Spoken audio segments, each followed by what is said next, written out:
mọ̀ pé department oko àtòbò níbí àbí ṣe rí kí mọ̀ sọ̀rọ̀ ọ̀dà mẹ́wàá àtọrẹ lórí péjì mi kò sí tọ́kàn mi kàn dà mẹ́wàá department oko ó ní a wà níbí àti department òbò àrùn ìdílé òsì gbóògùn mọ̀ sọ̀rọ̀ mọ̀ yan ẹni etí bá ń dùn kó wá ní tí èrè mo ti sọ pé ẹni tí ó bá tí ì fi ọmọ lọ ọdún ẹni tí ò fi ọ àwọn ọkọ yín la ní ẹdó ẹkọ ẹdó wọn ẹdó àwọn ọkọ yín àwọn ọmọ ẹlẹ́sẹ̀ sòsòsò ni wọ́n bá yín dó wọn àbí bẹ́ẹ̀ kọ́ ẹ ní owó mu yín lóbò ara ń dùn yín ẹsẹ̀ ń dùn yín ẹ̀yìn ń dùn yín bẹ́yìn bá ń dùn yàn gan tó bá dóko ẹ̀yìn yẹn máa straight ni because sex exercise ni DJ Delight ẹ ṣeun gan exercise ni ó máa stretch gbogbo iṣan gbogbo veins gbogbo muscle ara ẹ ló máa stretch out gbogbo àwọn tán lọ ń pọ́ǹpù dí yẹn gan àìmọ̀kódó ni tó bá dóko ìdí ẹ máa yọ yes torí àwọn àtọ̀ wọ́n ní àwọn nutrients tó máa mú kára dán tó máa mú kára sanra kó mọ́ mú kára kó lómi lára kó wà plumpy melatonin wà bẹ́ẹ̀ tí ó mú ọ sùn dáadáa oil wà bẹ́ẹ̀ àwọn milky fluid tó máa hard sí ní seminal vesicle gbogbo ẹ̀ ló wà nú àtọ̀ protein wà bẹ́ẹ̀ fructose wà bẹ́ẹ̀ monosaccharide carbohydrate ni kò sí classes of food tí ó sì nú àtọ̀ yàtọ̀ fáwọn hormones tára ẹ máa pèsè sílẹ̀ even tó bá ṣe wípé nítò ṣẹlẹ̀ ẹ̀dá àwọn ọ̀dà àtọ̀ sí ẹ lára gan lásán bóyá nítorí wípé o rò pé o fẹ́ lóyún ẹnu wípé trusting in and out okó yẹn gan ó máa pump ara ẹ á pump ìdí ẹ jáde oxytocin dopamine endorphin prolactin immunoglobulin A gbogbo àwọn dopamine yẹn gbogbo wọn náà níṣẹ́ tó ń ṣe lára ẹ máa kanra kiri àdúgbò ẹ máa kanra mọ́kọ ibi ìyá ọkọ bá ti dé ẹ kanra bí bàbá ọkọ bá ti dé ẹ kanra àìròkódó ni gbogbo àwọn ìyàwó ilé tí wọn dó okó wọn máa ń kanra máwọn ẹbí ọkọ gbàtọ́ ọ̀bá gbà kọ́kọ́ dó wọn gbogbo àwọn tó ń pọ́ǹpù dì yẹn ẹ lọ máa dó okó ó ní àwọn style tó máa ṣe tó máa mú díẹ̀ yọ bígbà téèyàn bá fẹ́ make ọkùnrin useless ni pé kéèyàn lọ́ọ́ mọ pọ́ǹpù dì tó dẹ̀ lọ́kàn lé tó bá dóko ìdí ẹ máa yọ tó bá dẹ̀ jẹ́ pé o fẹ́ slim down náà ni okó dídó náà lè mú ẹ slim down ó ní style tó máa ṣe tó máa burn fat tó bá fẹ́ hádi ìdí tó dẹ̀ tó fẹ́ slim down okó dídó lè ṣe fún ẹ because okó dídó exercise ni ó máa help ẹ láti burn fat ó kà pé wọ́n tó bá fẹ́ dóko láti slim down ó gbúdọ̀ jẹ́ ni tó ní energy ọkùnrin yẹn náà gbúdọ̀ ní energy o lè lọ fẹ́ bàbá 75 years nísìn kí wọ́n wá jẹ́ ọmọ kékeré ó kàn máa pa bàbá ń bàbá ni ẹ ní mọ yìí okó ẹ ní ọkọ nílé ẹ mọ fọwọ́ kó mi gbogbo ń tẹ̀ ń wá lọ sí Sókótó àpò Sòkòtò yín ló wà ẹlòmíì inú ọmọ ọrùn ni gbà àìdòkó ni máa ń fanú rírun àbáàdì fún obìnrin tó bá ń dóko déédéé gbogbo trusting in and out okó yẹn ó máa bẹ́ẹ̀ melt gbogbo àwọn sticky blood tó dì mẹ́nu ó máa rí period ẹ lálàáfíà because okó dídó ó máa ń cure dysmenorrhea which is painful menstruation orgasm ó máa ń bring about the contraction of the uterus tí uterus bá contract dáadáa blood ẹ máa flow lálàáfíà nígbà bá wá máa rí ìdí tó lọ́kàn lé tó tún lọ́nú mọ́lẹ̀ pé ń rún ọ́ sọrí pé gbígbèyàn bá mọ iye okó ni gbogbo tí ó bú á sí ìwọ̀n náà ti ń sọ nù ṣọ́ọ̀ṣì nísìn wọ́n ti ń sọ báyìí bó o bá dún ọkọ ẹ tó bá fẹ́ yàn mí o lè gọ́ọ̀nù ẹnìkan kan dáhùn kò sí gọ́ńdà káyìwó gbàgbé sórí ẹni tó fẹ́ gọ́ńdà yẹn bóyá nǹkan láyẹta o tí ìran tó yìn bọ̀ tí bọ̀ wọ́n padà sọ̀dọ̀ tiẹ̀ gbogbo yẹn ìhàlẹ̀ lásán ni kò sí tí ó ṣẹlẹ̀ mọ́ lọ ṣe zìnà lẹ́yìn bá ti wá bọ́ tó lóun fẹ́ fi ọjọ́ fi ọ́n ṣu lọ́kà mọ́ jẹ́ wọ́n fi ọ́ sàyè ibẹ̀ obìnrin tí ó bá ti mọ iye òbò tí ò ti mọ̀ pé òbò tó ń gbé sí abẹ́ yìí agbára ni fún òun instead kẹ́ ẹ lo agbára yín positively negatively lẹ́ fi ń lò ó bẹ́ẹ̀ ṣe dẹ̀yìn àwọn ọmọ kan bàbá wọn bẹ́ẹ̀ ṣe bà gbogbo ẹ̀ jẹ́ bẹ́ẹ̀ ṣe lo manipulation láti sọ pé aláìṣẹ̀ ó ṣẹ̀ láti purọ́ máwọn aláìṣẹ̀ ńlẹ̀ wá kiri ẹ̀ nílò òbò láti wá ojú rere ọkọ ẹ̀ nílò òbò láti mú kí àlàáfíà ó jọba nínú ilé ká mọ́ pokó ká mọ́ pòbò kí wá ní ká mọ́ pè mo béèrè wò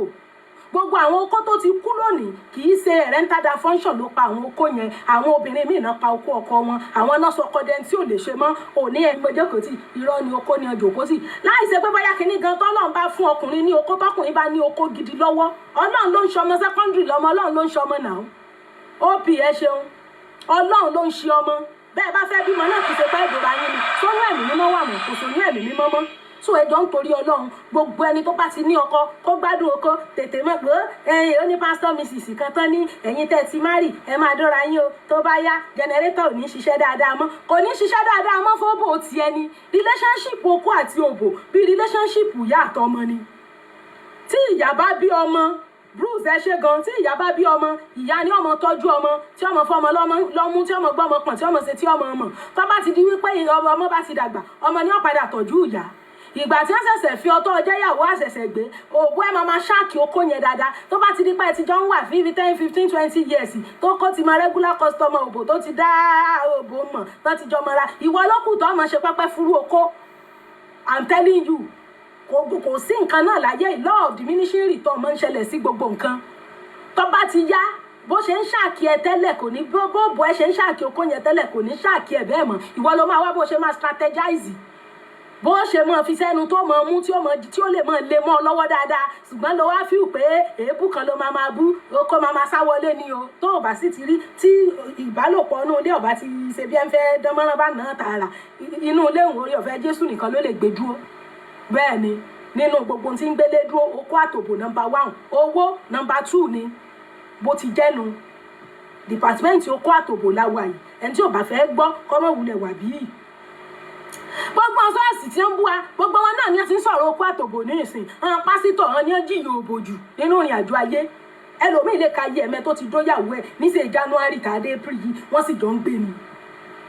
ẹ mọ̀ gbé òbò pamọ́ òbò tó ń gbé pamọ́ báwo ló ṣe fẹ́ fi òbò yẹn rí ojú rere ọkọ o ò ní wẹ̀ kó o sùn kó o latán lẹ̀bi làlígà àbí sẹ́ni tó bá latán nù yàrá sí ò ti ní mọ̀ pé òun lọ latán fún àmọ́ ń gbẹ̀ bá jẹ lómi ọwọ́ pátá yọ̀wọ́ táìtì yọ̀wọ́ ṣòkòtò jíǹsì ọgbọ̀n lẹ lómi ọwọ́ pọ̀ orúkọ ọmọ mú òbòbò yẹn ọmọ rùn gbùrù ni ńgbà tó orú bá ti mú ńgbà tó bá múra tó òbèrè okó tó ní kọ́ mọ́ bá dàpọ̀ ìpò rìlíjíọ́sì kí lọ́kàn Jésù àti rìlíjíọ́nù kan wípé ní odú ọkùn ẹ mo béèrè wò kì í ṣe dandan ni kéèyàn fẹnu béèrè pé èèyàn fẹ́ dóko so many things ló lè ṣe tí wọ́n fi mọ̀ pọ̀ fẹ́ dóko àbí bẹ́ẹ̀ kọ́ ṣé tó bá kùwọ́ rẹ̀ nìkan ṣóòde gbókó rẹ̀ mú àbọ̀ lè fọwọ́ mú okó rẹ̀ kó lè mọ̀ wípé nítò èyí yóò dà nǹkan ọmọbìnrin yìí ọ̀fẹ́ dóko ni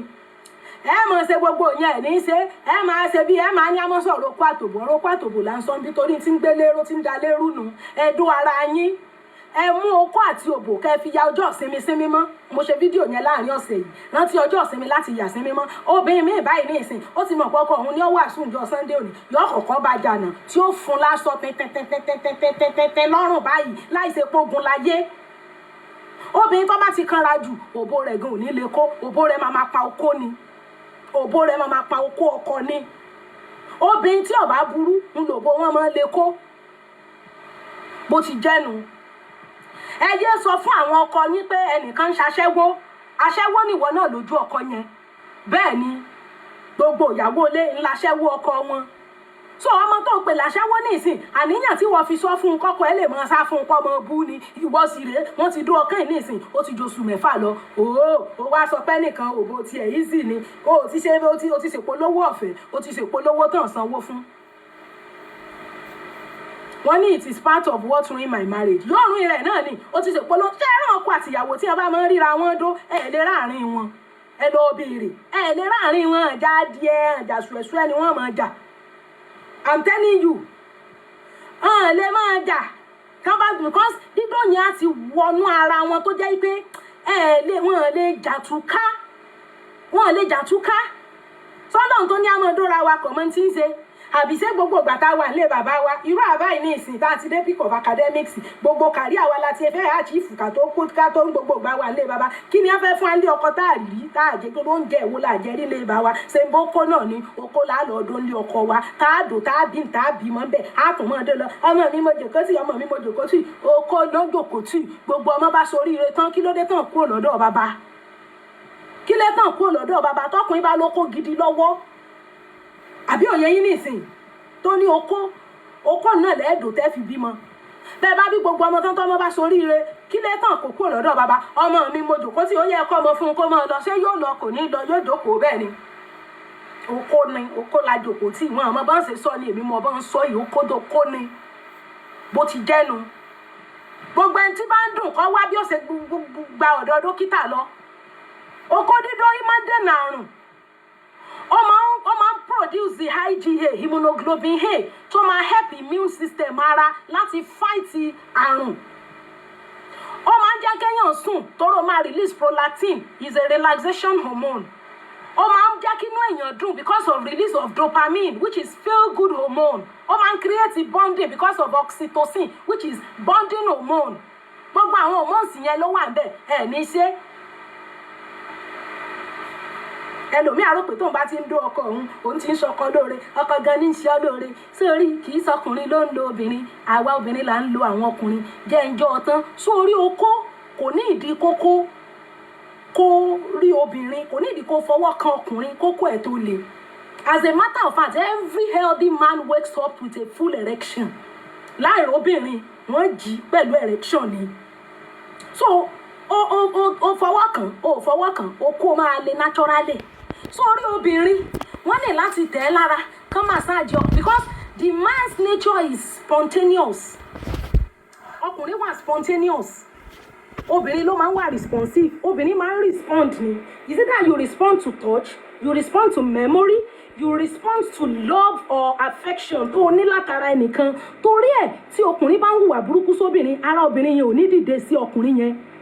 So reason tí mo sọ pé àwa là ń lo àwọn ọkùnrin ní pé ní kọkùnrin tó bring you to the mood of kó fẹ́ dó ẹ á ti ṣiṣẹ́ jìnnà. Torí ẹ̀ àwọn ọkùnrin tán kì í lè hold direction. Kan tó di wípé wọ́n romance ara obìnrin, ẹlòmíì lè ti dà sára, ẹlòmíì àti ejaculate sára because pé ara ẹ̀ ò lè erection yẹn kò ní time láti hold ẹ̀ pẹ́. So kó tó tẹ̀ ẹ́ lára, kó tó ṣe, kó tó mọ̀, kó tó finger ẹ, kó tó ṣe gbogbo nǹkan tó máa ṣe láti mú kára ẹ relax yẹn.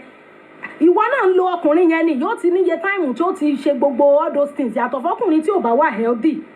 Bí ọkùnrin tó bá wà very very healthy, you don't need to do too much before you can get that man to the right mood of nǹkan tẹ́ bá fẹ́ ṣe. Ṣó ti yé yín ni mo dẹ̀ ti sọ fún àwọn ọkùnrin ẹ má máa gbé okó tó ti lè lọ bá obìnrin mọ́. Torí tó kó bá ti lè kẹ́ tó lọ bá wọn ní mọ̀ yìí. Okó tí ò tí ì lè ní kẹ́ lọ bá wọn, ẹ jẹ́ kán bá okó yẹn ṣeré kó lè fún rẹ̀ mọ́ wọn lọ́wọ́ kẹ́ tó fi dó wọn. Bóyá tán bá okó ṣeré tí okó yẹn tó lè mọ́ wọn lọ́wọ́ tán mọ iye stress iye massage tán ṣe kókó yẹn tó dìde mọ́ wọn lọ́wọ́, wọ́n mọ iye oore tẹ́yìn náà ṣe látara pé tẹ̀ wọ́n lọ mú ẹ fíńgà àwọn ẹṣẹ́ ẹ mọ̀ kára tiẹ̀ náà tó dìde 50-50 ni. Wọ́n ní this thing is vice versa. Bẹ́ẹ̀ ni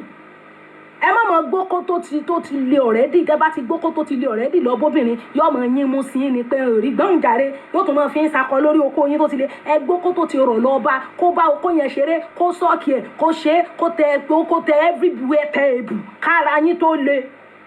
Kó náà lè mọ̀ pé capacity agbára lẹ́yìn náà ń lò láti bring you now to the mood. Bó ṣe máa jẹ́ nìyẹn. Kì í ṣe ẹnìkan ni ó mọ̀ wá ṣe wàhálà tí wọ́n wà ní ó lò ẹ̀ gbọ́ngàn ló lò àjọlóra wa ni. Àjọlóra wa ni ó ti jẹ́nu. Department okó àtòbò ni bí. Department okó àti òbò òun la wà.